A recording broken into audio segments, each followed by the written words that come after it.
to the Mandcave, the only podcast hosted by two best friends with nothing in common except their first name. I'm Mandy Kaplan. And I'm Mandy Fabian. And every week we think of opening an IT company together because we're so good with technology. But we also argue over books and podcasts and things because we so very rarely have the same opinion.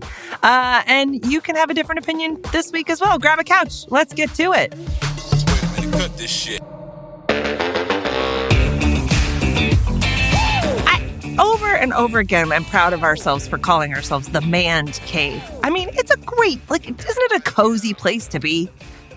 I feel like yes, but I also heard, yes, and we heard a different title and we were like, why didn't we name our podcast that? I can't even remember what it was. It was Mandyland. Oh, Mandyland. You said it. Yeah, I did. Mm-hmm. Yeah. Yep. All right. I think we did consider that for a second, but then it was like, it felt like a topless girls, Mandyland. You know what I mean? It was a little... Claire, honey, can you get Patinkin on the phone? I have an idea for a podcast I want to pitch him. Thanks. Claire, don't... And I really looked over for Claire. You really did. Right? I've done some fine physical comedy. If you are not a fan, you didn't hear our pre-show where I was doing fine physical pen comedy. Mm-hmm. It's next level, you guys. Fire. Yeah. It was that was really good. Oh, by the way, if you want to become a fandy, I'm not a fan. Like the podcast these days are starting off with commercials. I'm not a super fan of that, as we all know. And they're all doing it. Yeah. How come you haven't mentioned that 20,000 times? But I will say mandcave.com/fandy if you want to become a fandy. It's $5 a month. It's not that big a deal. Okay, that's it. Please do. Wanted to just toss that out there.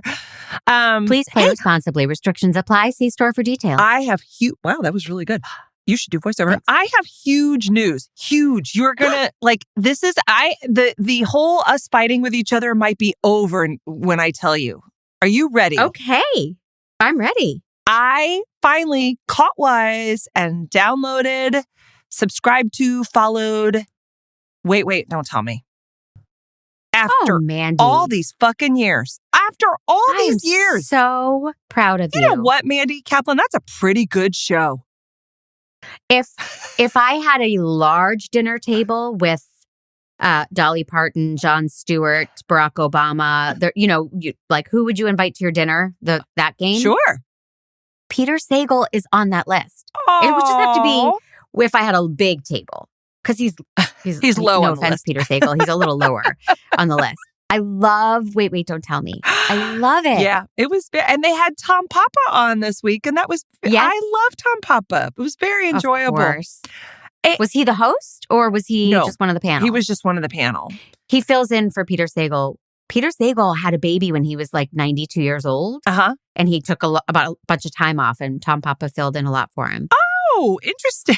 I didn't know he was already 94 years old or however old he is now. That's amazing. Yeah, he was so old when he had a baby. Oh, with a young wife. He had other kids, and then I don't know his whole life story yet. Okay, well now I just lost respect for Peter Sagal. I'm sorry, now I'm a little grossed out, but he's very funny, so you can excuse a lot. He's so charming. Yeah, I guess that's how he nailed a 25-year-old, I guess.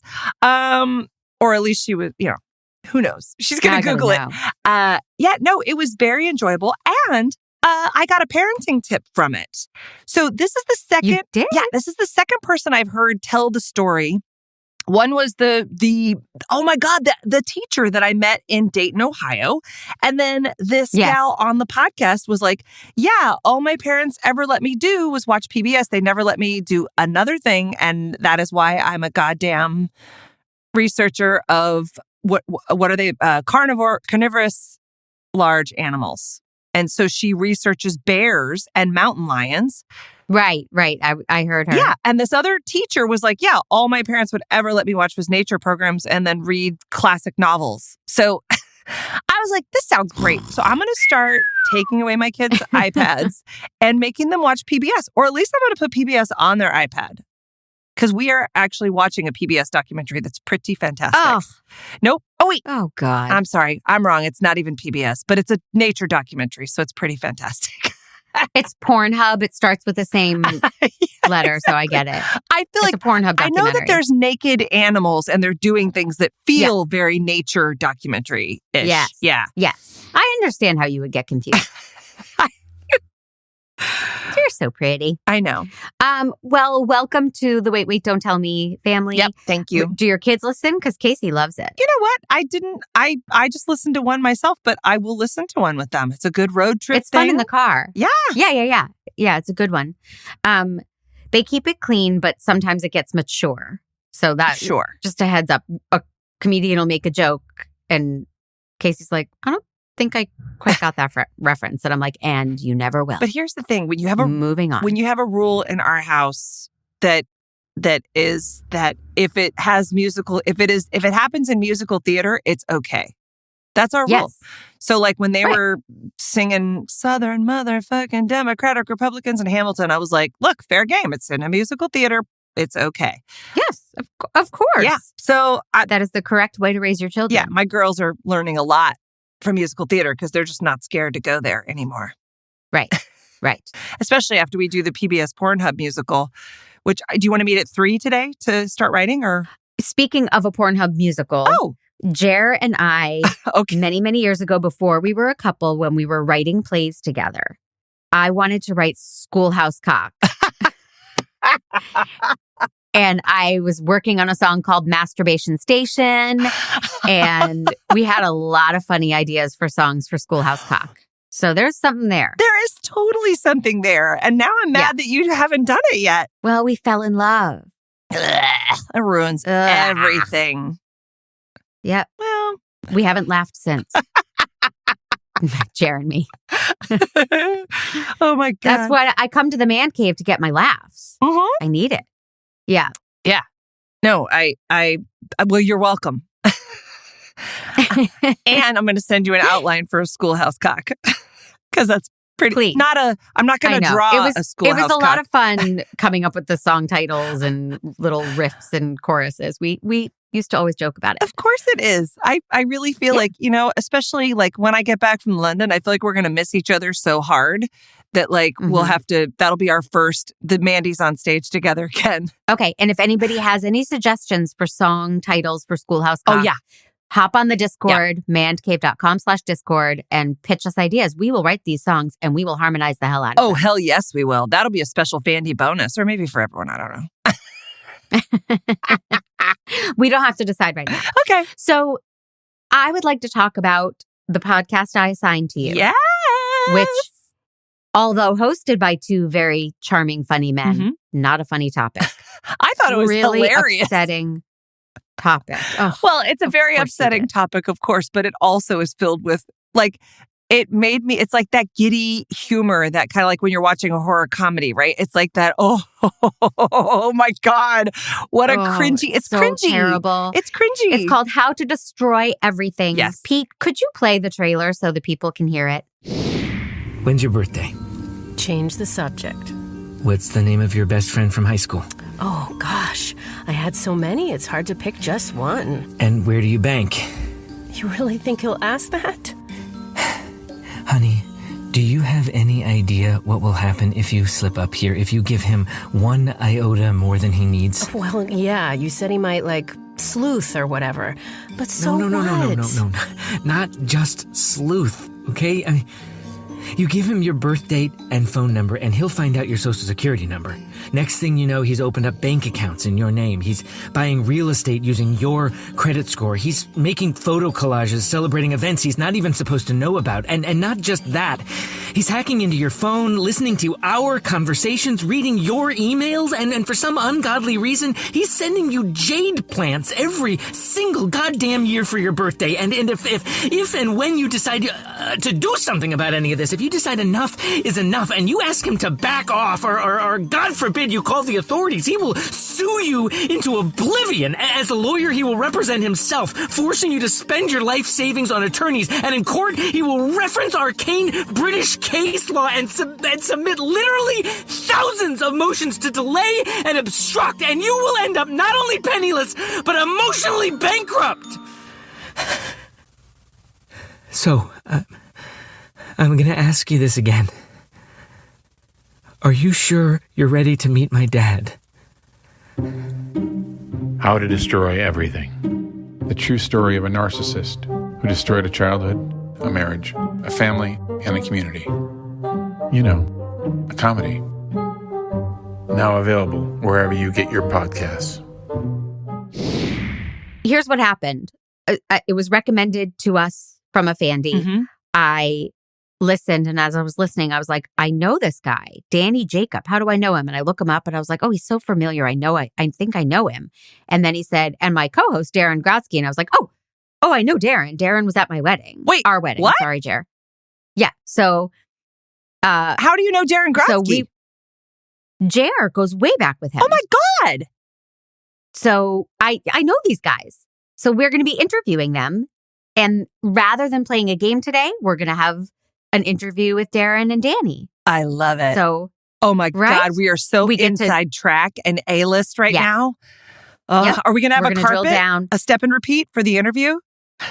Ooh, I got to get on that. Claire, Claire, when you get a chance, Claire. So I think the premise is so terrifying that a narcissistic father would lie, manipulate, cheat, con everybody around him all the time.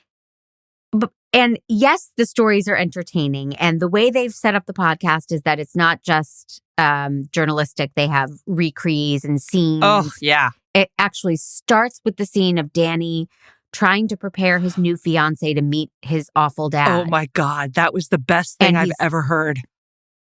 Well, Danny's an actor too, so that's a bonus. Yeah. But the unimaginable horror of saying, don't tell my father your birthday. Don't tell him anything. He will steal your identity. He will use it against you. And he's really worked up and yelling all of this at his new fiance. And that's how it starts. So it starts with a bang. Yeah. And then they tell the story, the real life story of he takes her to meet his dad, goes to the bathroom, comes back, and they do a recre of, are we okay? Is it okay to shorten that and call it a recre? Is that what it's called? Recreation? Yeah. All right, okay. Recreation. It's a business term. Okay. I didn't think you were into those shortened phrases. You're correct. Okay. Anyway, right, they do that, and she's going, like kind of giggling and doesn't know how to not tell his dad her information because it feels so weird. Like it's a totally like I couldn't believe it when they go they set it up and then they go, that's a real story, and then they actually let you listen in on how it kind of went down, and it's just this. Well, right. I'm sure they went home that night and she told him every detail, and it was a big moment. But my question is, how nice and afraid of conflict is this young lady? Because her fiance goes to the bathroom and the dad says, so what's your cell phone number? So when's your birthday? And she answers him. Well, because instead of saying, oh, I can't tell you that. Sorry. Well, holy shit. Whoever says that? I mean, like you say it if there's a stranger. Well, yeah, I know. But like, I'm sure there's like, she's trying to impress the parents. There must be a certain kind of, this is so hard to believe, right? You always want to give people the benefit of the doubt, especially your new boyfriend's dad. I don't know that they were engaged yet, but like. They were. That's the thing. It's not like it's a second or third date and she doesn't really know the story. Oh. They are, at this point, they are unfianced. Oh. Boom. Just shut the mics off. Should we just stop it now? I don't think you're going to get a better word than that this whole podcast. Yeah. Okay. Stop the podcast. I want to get off. Bye, everybody. Yeah, so, but okay. Because they were, so he had been obviously telling her, hey, listen, want to hear another crazy thing about my dad? And here's how traumatic life with my dad was. Yeah. So she did know. Yeah. And he warned her, he's going to ask you these questions. Don't give him any information. Right. And she couldn't say no. How could you, though? Because he said he was going to send her a gift, Mandy. Who says no to a gift? By the way, while I'm thinking of it, can I get those 4 last of your social? Yeah, sure. Are you going to send me a present? I am. She's doing the physical. And I need your social to do it. Licking the pen again. She's doing great physical comedy. Yeah. But that's why you and I are so very different. Because I would have been like, yes, sorry, sir. Yes. I'm not going to share any of that with you. Yeah. You have boundaries and people can roll over me like a freight train. Absolutely. How do you think I ended up doing this podcast? That's a fair point. Yeah, no, it would be So really hard. You don't want to believe that this guy is as bad as he is. And that's what's, I think, the real tension in the podcast, which is there's 2 episodes and kind of 2 little mini episodes. And because you even though you know, like they're saying, no, he really is this guy. And they tell these stories that's what I love about it, is it's unbelievable because you don't understand why he's doing this, or you can't understand that a human being would actually go to these lengths. And yet they're sitting here going, no, this is all true. Well, I think also, and obviously these are questions for them, for Darren and Danny, but it sounds like his dad is not just a narcissist. It sounds like he's very mentally ill. In the second episode, we learn he was hiding oxygen tanks because he believed he was going to have a heart attack. So he was building these big oxygen tanks. Yeah.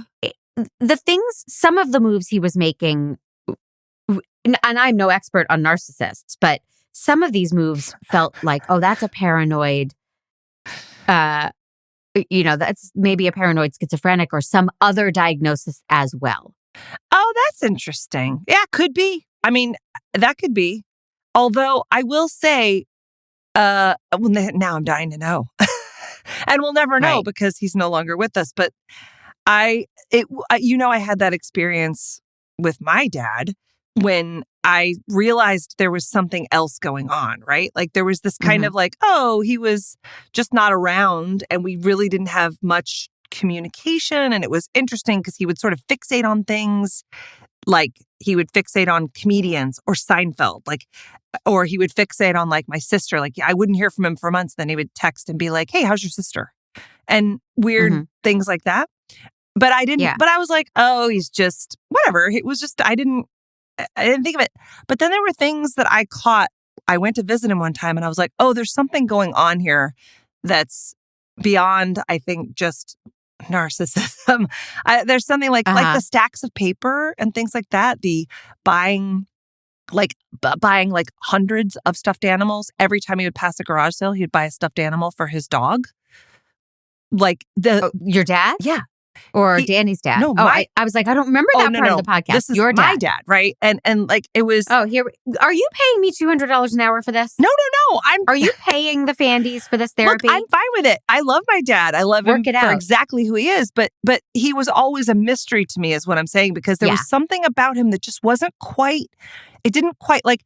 He asked me, we hadn't seen each other for 7 years, and he asked me if I would take a picture of him and his dog because he doesn't have a good one. He didn't ask to take a picture with me, his daughter. Yeah, you know what I mean? And that you go, that's beyond, that's something else entirely. That doesn't make any sense in terms of being a human being. So I get that. Like, that's what I'm deeply fascinated by this. I'm not the only one, too. That's what's really fun about their podcast is they tell the stories of all the people that are like, hell yeah, I had a dad like that. Maybe not to that degree, but. Right. So they released 2 episodes and 2 little updates, but they are aware that there is a public outcry for more. Oh my God, yes. I spoke to Darren, spoiler, and he just said, we just made our pilot. We didn't have episodes in the coffer to release. Yeah. So they are frantically trying to catch up. And all of the reviews are like, I love this podcast. Where's the next episode? Where is it? Where is it? So they are working on it. Yeah. Oh God. Because the people are actually, some of the people are like, well, you don't have a second episode, unfollow. Like, people are really shitty. I'm like, hey, everybody, relax. It's good quality content. And they do a really good job, and it takes time. It does. It's such a wonderfully balanced tone, I find, because what Danny is saying, yes, there are funny things about his dad. We'll tell the cork story to get everybody. Oh. But Danny is very traumatized still by this childhood and by this person. And Darren grew up with him, has vivid memories of his dad, but Darren has a lot more distance from it because it wasn't his dad. Yeah. So he can joke about it and almost keep Danny in a healthier place. Yeah. You know, you hear it in his voice when he talks about how embarrassed he was to have his friends over, or that he couldn't do this because of his father and his childhood, or to this day he worries he has these tendencies, which is such a dark, scary thing. And he has this very funny, charming best friend who's like, don't worry about it. If you do, I'll still be your best friend. And I love that dynamic. Yeah. And we need that as podcast listeners. Oh, yeah. I wouldn't want to listen to somebody. Hi, Jane Marie, take note on the dream. She's just getting too, what's wrong with me? What's wrong with me? What's wrong with me? As we listen to season 3. And Danny isn't doing that. He's still telling a narrative and wanting to live in the present with Darren. Yeah. And I think they have something that's really crucial for good storytelling too, is that there's something active happening. They're not just like reminiscing and telling stories about his dad, which they are, but they're unpacking something in this present moment. They're kind of admitting that they didn't have deep conversations about any of this when they were in high school. And maybe, you know, who knows how much they've actually revealed since then. But it feels like... But as the parent of a 13-year-old boy, I know they did not have deep conversations. Oh, absolutely, yeah. But they're like, we were playing video games. We weren't talking about your dad and what's it like. Yeah, no, of course. And also the shame of that. Like, absolutely. I, you know, since they're writing partners and best friends this long, I would be curious, you know, just to know how much of it they've actually talked about. But it gives the feeling, certainly with this podcast, that they are revealing things for the first time between the two of them. And this is the first time he's talked about things. And that's really, really fun to... They really are just a better version of us. Yeah, I agree. Podcast best friends, writing partners, right? Yeah. They have a much darker thing to explore than I didn't like the Chris Rock special and I did. You know? Hey, that got real. It did. It got real. That got very real. We had fisticuffs over that one. But now I want to cage match them. I want to take them on and see who the superior podcast comedy partners are. Agreed. We'll figure it out. We'll figure out a way to define it. I just told the stuffed animals on the shelf story. I mean, that's pretty huge. You didn't know that story. I didn't. Yeah. Okay. Not at all. I thought it was Danny's story. Here we're all revealing things. Yeah. Speaking of stories, can I tell the cork story from the podcast? Yes. So episode 1 is really just... You know, you might ask, what does living with a narcissistic dad mean? And a restaurant had a special. If you bring in a cork from a bottle of wine, we'll give you $1 off your lobster dinner. So his dad went around town to liquor stores and big box stores or whatever, gathered thousands of corks and expected free dinner at this restaurant for years. Till he ran out of corks. Yep. And the owner was like, oh, fuck off. And then Danny's dad, as revenge. And he ordered 5 or 6 or 8 lobsters. How many lobsters did they get? Yeah, it was like 2 lobsters per person at the table or something. Yeah. And then he expected to hand over a garbage bag full of corks to pay for it. And then when the owner said, that's not how this works, get out, he, out of revenge, tried to hand out the corks to homeless people, unkempt people who would then pour into the restaurant expecting their lobster dinners. Yeah. Yeah. Yeah. He spread the corks, spread the word, and all these people went in trying to get free lobster dinners. And I wonder if they had to stop the promotion after some point. Oh, I'm sure. They must have. Oh my God. Sidebar, Your Honor. Yeah. I had lobster when I was back home. It's just such a thing for me. I love lobster. Oh my God. Will not surprise you that I do not like lobster. It's like one of the few things I don't eat. We just keep uncovering the gems. I don't know how. I know. But it was the best kind because I had it on a salad, just like the big chunks of lobster meat on a salad. Yeah. And with all of my weird, now we're going down the lobster path. With all of my weird food things, I don't like anything on a bone. I don't like anything that reminds me it was ever an animal. Yep, no sausage. You don't do sausage. Not really. A friend of show, Tommy Metz, always says, if it's a patty, I'll eat it. I tend to be that way. I've seen you but if kill you put a a burger. lobster in front of me. Yeah. Yeah. Oh, of course. Yeah. But if you put a lobster in front of me, I'll tear that shit apart. Oh my God, that is so weird. That's the part that grosses me out. It's my childhood. It's like, yeah. Okay. Well, I would do it for you. But turkey is not part of your childhood. You didn't have turkey at Thanksgiving. No. Oh, yeah, I did. But turkey makes me want to vomit. The smell of turkey is... Okay. All right. It feels so much... I'll be out here in my studio for Thanksgiving when Jer's making a turkey in the house. I don't know what I'm going to do because the whole house smells like it. Oh, do you have to have a turkey? Can't you do something else? Like maybe those little bony quails and you could crack them open? Because it sounds like you love them. Jer has to have a turkey. He wants to make it. He's all excited and we're going to go for it. Okay. That's nice. You guys are in back. Love. Okay. Sorry. Yeah, sorry. Mm-hmm. Lobster meat. But yes, Danny's dad tried to scam some lobsters. I have a story. I have a story from my own. Yes. There was one time, it's not as extreme as the cork thing or premeditated, but there was one time my dad took me to the movies and I remember he wanted like a large cup, but he wanted a medium-sized soda in a large cup. Mm-hmm. And he was like, I want to pay for a medium, but I want you to give me a large cup. And the person behind the counter is like, I'm sorry, sir, it doesn't work that way. I'm going to give you a large cup. You're paying for the cup. And then I don't care if you want this much or this much, I'm charging you for a large. And my dad was like, that doesn't make any sense. And argued loudly and for about 10 minutes, asking for the manager with and I worked in a movie theater. I was like, Dad, we do inventory at the end of the night. We know what we've sold by the cups. It's not the soda. It's the cups. Right. And he just would not listen to me. And he shamed this poor kid, yelling, doing the math. And I'm imagining a kid too, like a teenager. Yeah. I mean, I got his number. It was fine. But great. Yeah. But so I kind of know that, like, Dad, what are you doing?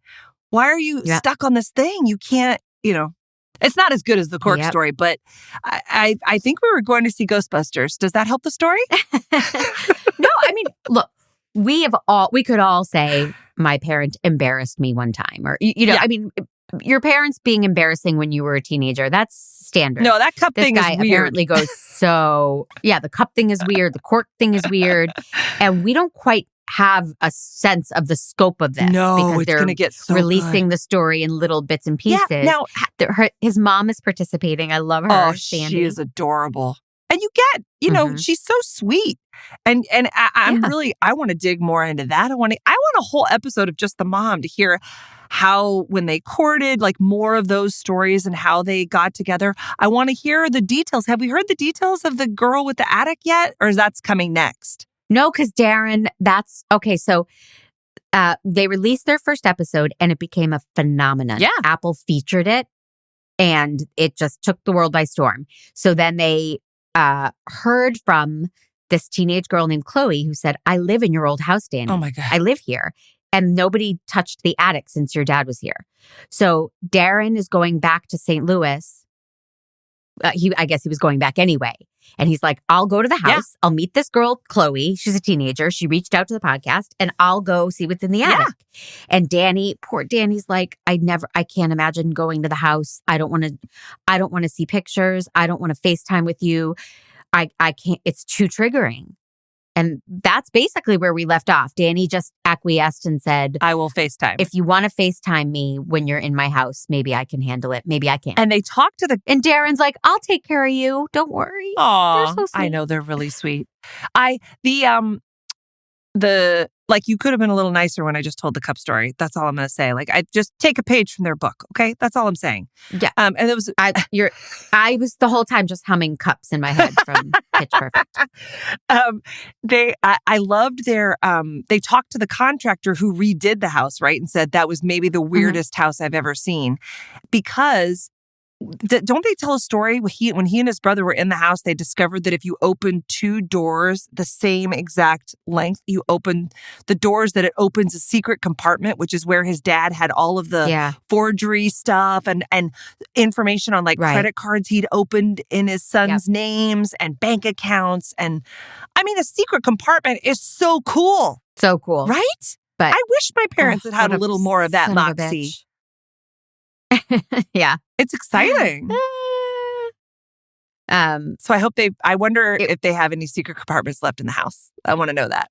Well, what I can't compare. You win the bad dad contest every time. Yeah. So I mean, we all have moments where our parents are cringe, a term I've heard the kids are using. Yeah. That makes sense. Not slay. It's the opposite of slay. Yeah. Correct. Yeah, okay. Correct. Mm-hmm. But that's awful. I can't wait. And no pressure, Darren and Danny, but I want episodes 3, 4, 5, and 6. I'm dying to hear more about this guy. Yeah.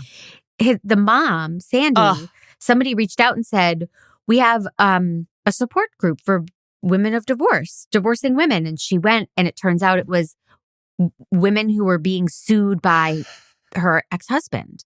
He was very litigious. He's a lawyer, right? Mm-hmm. Well, and he's very litigious, and he's suing everybody. And it was sued or scammed, wasn't it? Weren't they suing? No, they all had lawsuits against him, I think. That was the support group because they had all been screwed over by him, and now they were going after him. I mean, what an amazing... I'm glad he's doing a podcast about it. I'm glad he's turning that frown upside down because it will give him distance, right? He's not his father. He's, become a successful creative guy. And I've thought that very often, like, if I thought about like, would I have chosen a different dad? And the answer is no, because I think there's something about him that is so funny to me now. And having that experience with him has made me really curious about people. It's made me want to put people in the context of their lives before I make an assumption or judgment about them. It makes me extremely empathetic. Now, one thing that was not so great is it made me date people who probably I shouldn't have dated because I'm like, I can love anyone. What does it mean what does it mean to be a jerk? Like there was certainly that. But it gave you stories about cups. These great cup stories that I will tell more of. If you guys write in or leave a review if you want another movie cup story. Yeah. It doesn't have to just be movie cups. There could be teacups. Yeah, we don't know. Exactly. Measuring cups, bra cups. Yeah. C cups, look, there's this. That's one thing it's an endless well. Yeah. I never had him ever do anything cringy with my friends except forget their names. Yeah. Like literally my best friend from high school for 15 years did not know her name. Is that Stephanie? No. That was Kristen. Oh. It was Kristen. Oh, Kristen. Yeah. Okay. Well, Stephanie's I know Kristen. my best friend from elementary school. How did Stephanie feel about being replaced by Kristen? Let's talk about that. Oh, well, I don't know. Should I text her real quick? Should I Zoom with her? I'll get the three of us on Zoom and then we can... Perfect. There wasn't really a replacement. And how does Kristen feel about being replaced by me? None of us. Look, I think location has a lot to do with it sometimes. Stephanie and Kristen and I did not all go to the same school. No, you and I are eternal, baby. Baby. Yes, baby. Okay. No, you and I'm not just no, baby. Geographically desirable. Sweetie. Stop it with the baby. We transcend time and space. You and I were like, look at me. Look at me. Look at me. Look into my eyes, okay? We're forever. This is a love story that just won't quit, you and I. No. Did you ever have that with your friends? Did you ever have BFF wars? I committed to way too many BFFs in high school, and then I would get nervous when they were in the same room because... I was so popular. Everybody wanted to be my best friend. It was really hard. I think they felt bad for me because of my dad. Did I tell you the cup story? No, but I had two or three friends that did not like each other, but I liked all of them. And I don't know. Right. I think that's my narcissism. I'm like, not narcissism, but you're so sweet. You don't want to cause any conflict and you don't want to hurt anybody's feelings ever. Yeah, that's true. I liked everybody too. That's very sweet. Yeah. I really did. No standards. Well, look at this. Look at what we got. I think if you had standards. Aren't people funny? I mean, back to this podcast, I want to unpack this dad. I know he's horrible, but I'm also but he's fascinating to me. What did he love? Well, what did he think he was doing? What was going on in his head building this for his family? I bet he had some grand, I deserve this. This is for my boys. I'm building. Of course. But then how do you open a credit card in your son's names without telling them and think you're somehow building? And I wonder okay, so there's AA, there's Overeaters Anonymous, and there's things for specifically cocaine, gamblers. Is there a thing? Is there a fraud what do you call it? Like, is there a group or some sort of disease? Like a group that like a grifting? gets you to find truth or stop like specifically lying. Grifting, right? Stealing, grifting, like conning people. I wonder if there's any kind of, I wonder if there's like books on that or something. Like, I don't know. All I know is when you were listing all the groups, you pointed at me when you said cocaine. And that's something I want to talk about after we finish. Yeah. I mean, I never did cocaine, but at a dinner party one time, a friend was like, ugh, thank God you never did cocaine because you would have been addicted. And I was like, I'm not sure how that tracks. Like, A, I've never done it. B, I don't even smoke pot. And C, like, I'm not addicted really like that to anything else. That was before Wordle. But like, I'm not addicted to anything else. What makes you think that I would never stop doing cocaine if I even bothered to try it once? And she's like, trust me, you would be an addict. And I thought it was the weirdest thing I've ever. And well, I'm sorry I said that. I didn't know I offended you. No, it turns out It wasn't me. It wasn't you. And it turns out she was right. I lost 2018. I lost it. That's okay. We know who was in the White House. It's a fine year to lose. Okay, we're going to wrap it up. And instead of a game, we're going to have an interview with Danny Jacobs and Darren Grodsky, creators of How to Destroy Everything, which I'm giving 5-man jobs a doy. I can't get enough. Yeah. I give it 10. But no, I'm going to give it on both my mans. I'm giving all 10 fingers. It's so good. But no pressure, guys. Let's get more episodes.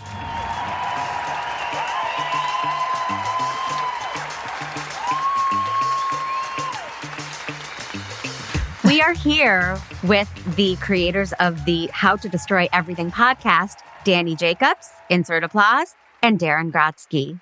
Welcome to the Mandcave, guys. No applause. Was there no applause? Yeah, there was definitely no applause for Grodsky. Fascinating start. Handle it in post. We handle it in post. Yeah. We always put in applause and laughter on the back end anyway. Oh, good. Good. Yeah. I have it on my phone. It's my ringtone. It's a pleasure to be here. Isn't it? Thank you for coming. Why is that? You want to talk about? Why is that, Darren? Why is it a pleasure to be here?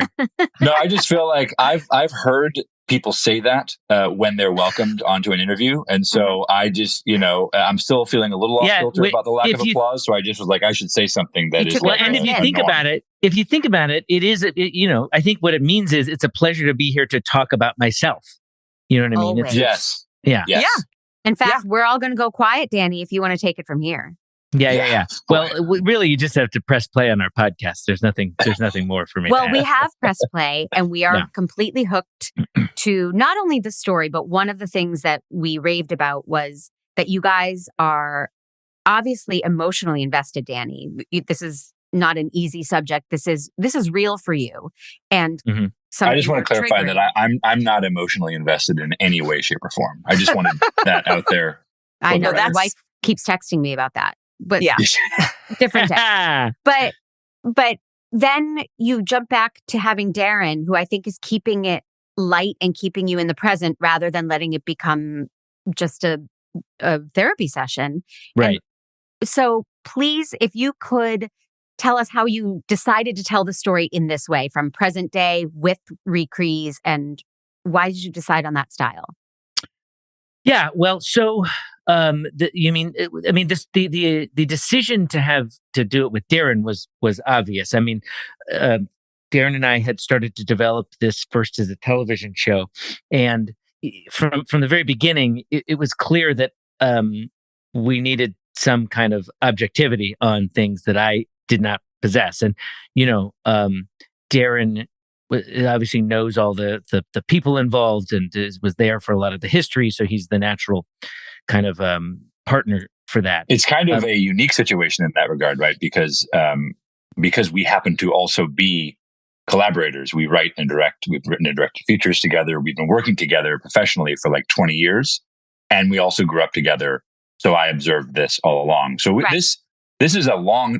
It wasn't always a podcast, like Danny said, but some version of this story is a long time coming. We have been talking about it. I mean, since we were kids. But we didn't know when we were kids that we were going to be, working professionally in storytelling and entertainment and whatnot. But so it was a long time coming before Danny. Go ahead. And then in terms of the structure, that was really a suggestion from our executive producer, Joel Peisig, who who, when we talked to him about this idea and he was interested in coming on board to help us make it as a podcast, suggested that we look at Errol Morris's docuseries Wormwood on Netflix as a kind of a jumping off point, because in that, Errol Morris does something similar. He uses narrative recreations and 2-camera interviews and discussions. So it basically is like using every tool at your disposal to create something like this. And we really loved that. It felt really interesting and fresh. And so, well, and one of the revelations of Wormwood was that, Errol Morris got, Peter Sarsgaard is acting in a lot of those recreations. And so they're like really good. Like we've all seen dramatizations. We've seen, documentary mixed with these dramatizations, and they're usually not great. And so when Joel first proposed this idea, I guess maybe it hadn't occurred to me that it could be done well. But seeing it done really well and really interestingly made us realize, this is sort of what we do.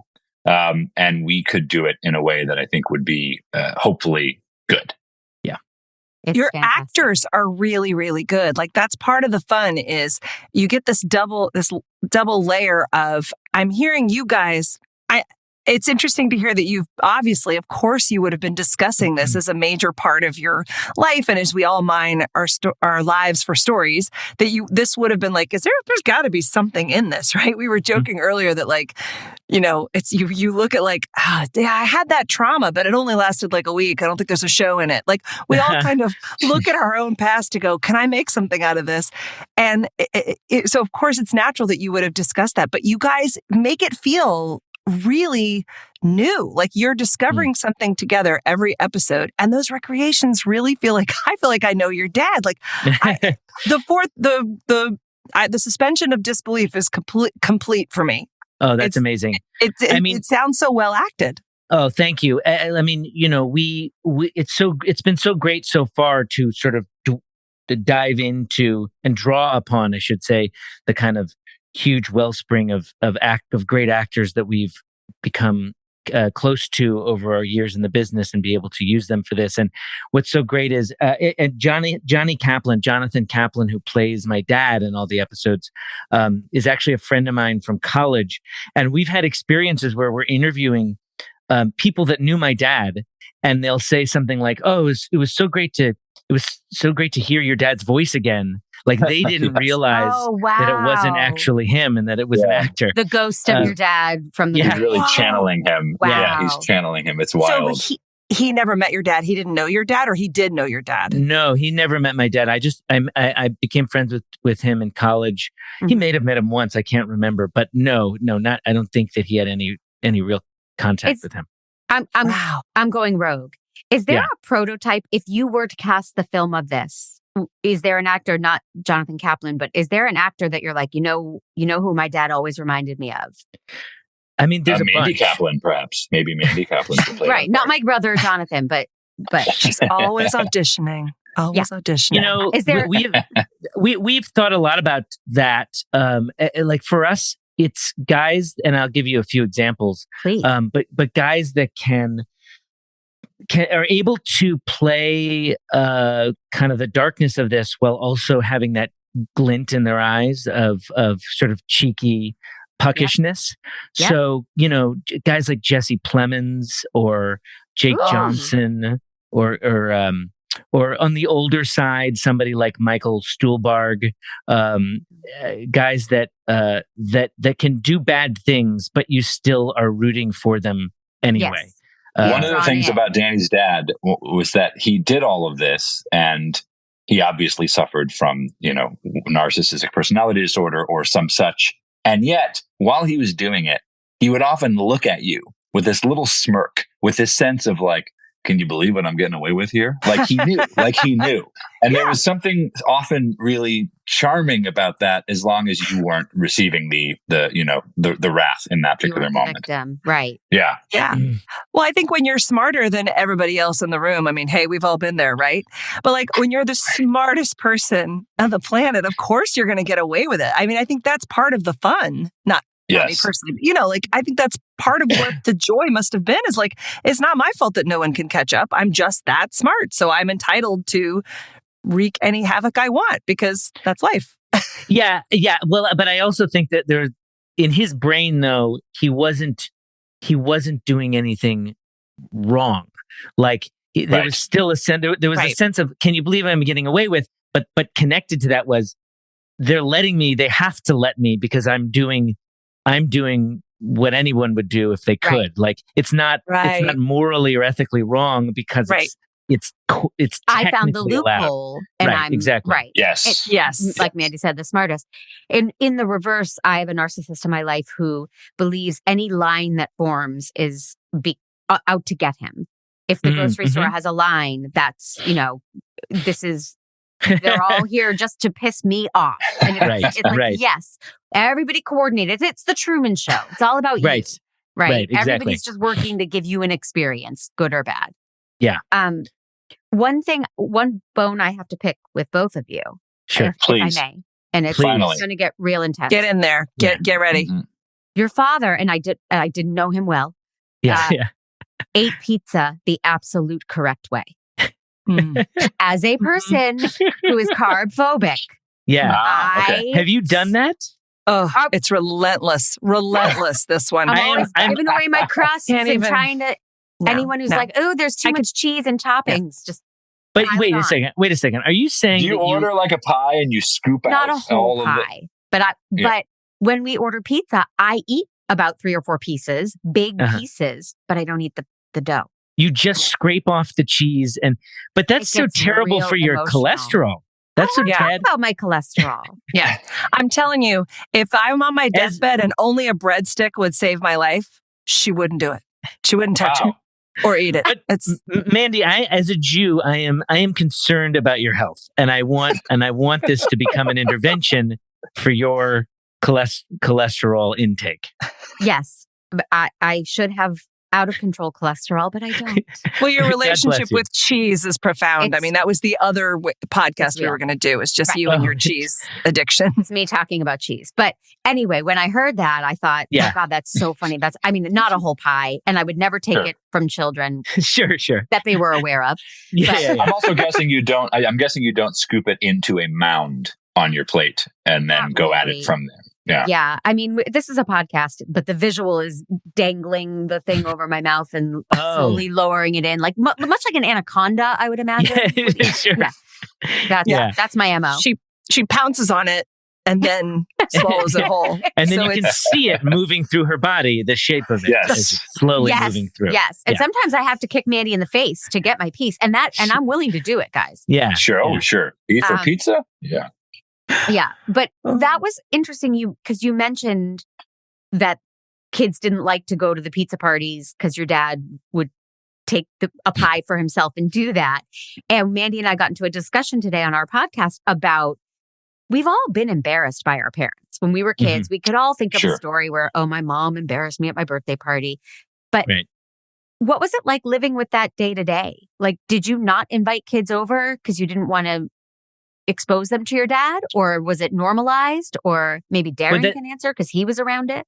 Yeah, well, what I'll say first is like it's true that I felt a great deal of daily shame, and I believe that like I wasn't inviting like kids that I had just met over. Like it's occurring to me in my head, and I don't. This is not ever conscious. I'm just realizing this now as you're asking the question, which is that I think I only ultimately invited kids over who I knew really well.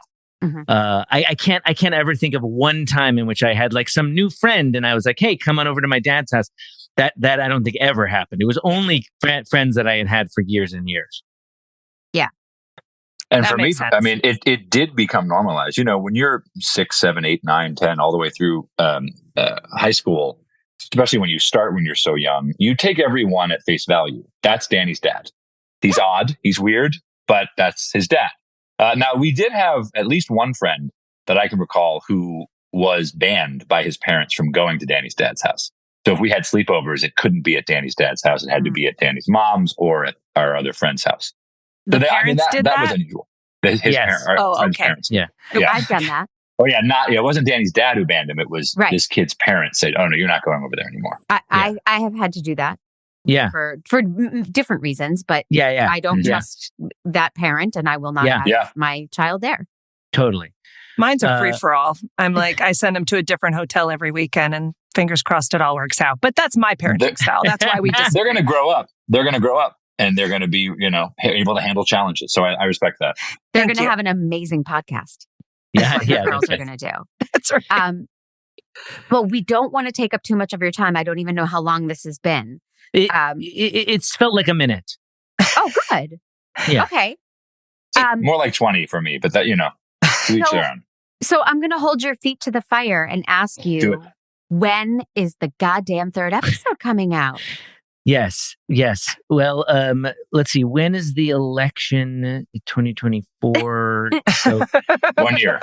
1 year. No. We are actually this week. We are recording all of the narrative scenes and the in studio stuff with Darren and I for episode 3. And we're recording on November 6th. So this is November 6th. Hear this, you will have already recorded. You'll be. That's right. Mixing. When is this episode of yours? When will this? It'll be 2 weeks from today. For the public, but we have a membership and they get it a week from today. So our goal is to have it the week before Thanksgiving. So all right, it'll be right around when this comes out to the full public. Yeah. That's one of the things for us is like we the success of the podcast has been a real shock for us, and we did not plan appropriately. So we have been just hustling to try to build a kind of an infrastructure and a process that can lead to sort of the episodes being released on a more regular schedule. And we've been very appreciative of it. We totally understand everybody's desire to get the next episode as soon as possible, but people have hopefully understood that right now, at least, it's just 3 of us trying to put it all together, and with the amount of editing and casting and shooting, it's a lot. And so we've been very appreciative of everybody's patience. You guys are putting together more than a podcast, though. It is a work of art. Like it's a whole journey with the music underneath, and the way your rapport and the way that you guys do the way it's all put together. It's so satisfying, and of course, it's going to take more time. Than just a couple of jackasses turning on a microphone. What do you mean, Mandy? I think what's that in reference to? Who are you referring to? Yeah, I don't. I'm doing like 4 podcasts today. Like, I mean, I'm very efficient, but you guys are artists, and it's different for you. Yeah, but how was it like when you found out this fun response? Like, that's what I love about what is happening for you is all these people with narcissistic fathers, and it turns out there are a lot of us. So many. Yeah. There's like a whole grayscale. You guys should have like a printout that comes with your podcast of like, where are you on the narcissistic father scale? How was it when you got that information? Like, did it obviously it exceeded your expectations, right? But how does that feel? Yeah. I mean, exceeded is not even a strong enough word really? For what has happened. I mean, like, we were at one point the number 3 podcast on the Apple charts in America. I mean, it was insane. And within like a week, you just saw it go up. We were saying, we were hoping, wouldn't it be cool to rise up in the documentary categories, or like maybe be top 100 overall? But like, there were just, and this email address that we've set up, I know Richard Jacobs at gmail.com, was supposed to be for people who know Richard Jacobs. It has turned into this like hotline for people who are reaching out to us who have had, narcissistic parents or brothers or whatnot. And they just want to say hi. They want to say thank you. They want to unload. It's like crazy. I mean, every day, pretty much, there's another email or more coming. And so that's been overwhelming. I think especially I can't speak for Danny, but I think Danny, has said it, I think on Interregnum, that he feels this responsibility now, which I do worry about. It shouldn't be a huge responsibility for Danny. I mean, what I'll say is like, it's been amazing. It's an amazing, people are writing in about their own experiences. And I would say on the flip side, is that I've been struggling with how when I'm in public, and people want to talk about it's like my family's trauma is now this thing. It's like, I'm just out and people just want to, and I'm like, God, like how much of my day, you know what I mean? Like it's about setting boundaries and the difficulty of that. But like there are times when I do not want to discuss my central the central trauma of my life, and so I am really in process of trying to figure out how to create kind of psychic space for this, while also kind of setting boundaries at times of being like, I just am not in the mood to talk about my deep family trauma. And so that's something that is evolving, I would say, as we are kind of dealing with the success of the podcast. You could just say that you're method and you only talk about it when you're in character on the podcast. Yeah, right? for sure. You don't want to mess with your process, your acting process. Or hire big bodyguards. Or big bodyguards, yeah. Yes. Either one. You're there now. With the number one podcast, you're there. Time. Yeah. You're like a Hadid. You've done it. No. I don't know that reference. I don't know that reference at all. They're supermodels, okay. pop culture. Anyway. Oh, Hadid. Hadid. No, I don't know what that is. Okay. Yeah, I thought for a second I did. I was like, is that George Clooney? Who's George Clooney's wife? She's not a supermodel, but she works for the UN. But isn't her name She's something fancy like though. that? Yeah. She's fancy. Anyway. The Hadids are far less fancy. We've lost Let's definitely not. Okay. Let's not delete this part. This part's got to make it. Go on. Oh, yeah. So we are going to let you go, but first, and Danny, I apologize. I don't know what your wife does. Do you want to divulge that? My wife is a writer, and she also works in reality as a story producer in reality television.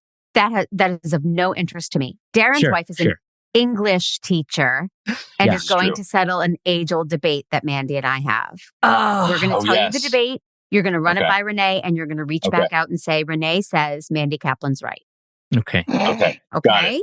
I see how this is going. Okay, let's hear it. Since you don't know the other Mandy's last name even, it'll be easier. But go ahead. On the screen, doofus.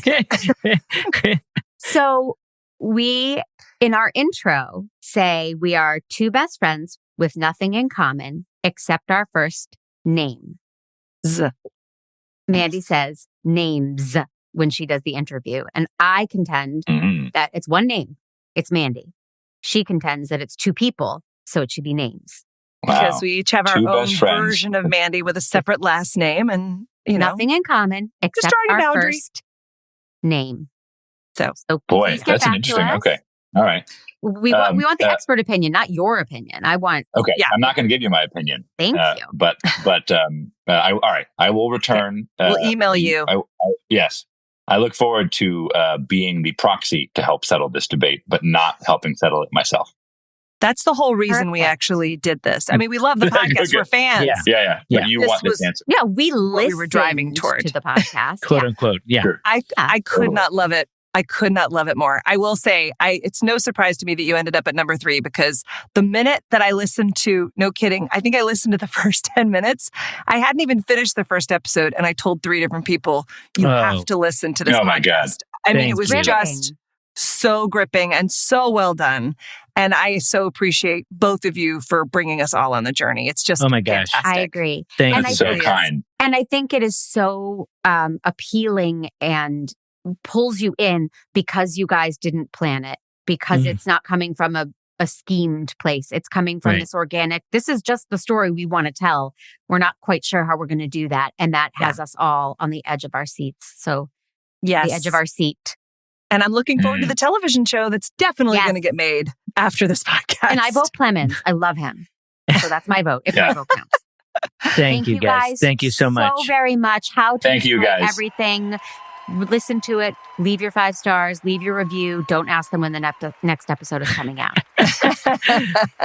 Thanks, guys. Thanks, guys. All right. Thanks, guys. My gosh. Thank you. Here's the business, folks. Okay, look, Mandcave is a production of True Story FM, music by Ian Post, engineering by Pete Wright. Please join us.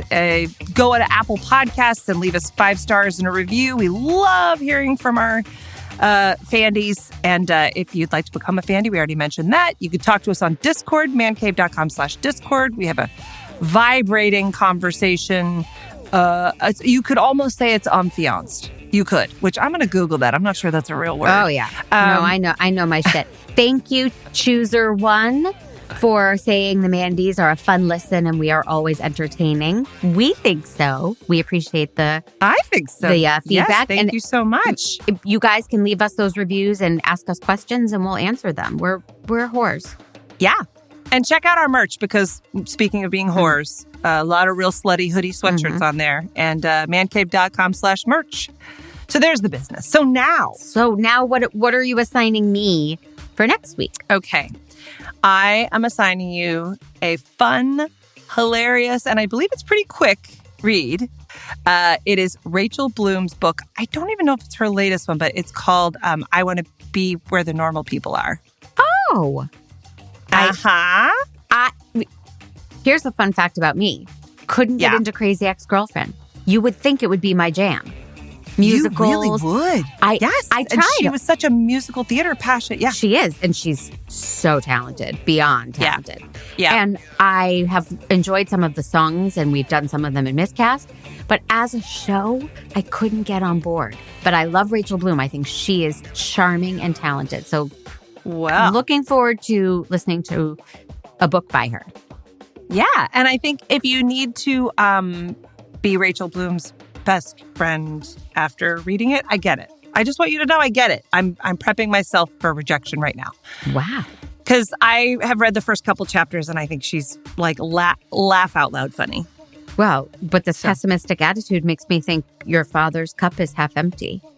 Please like me. Oh my God. Jesus, that was so good. That was so good. And just more where that came from. We haven't even gotten into athletic cups yet. All right. Oh, gross. I love you. Woo! See you next week. Bye. Love you. Bye.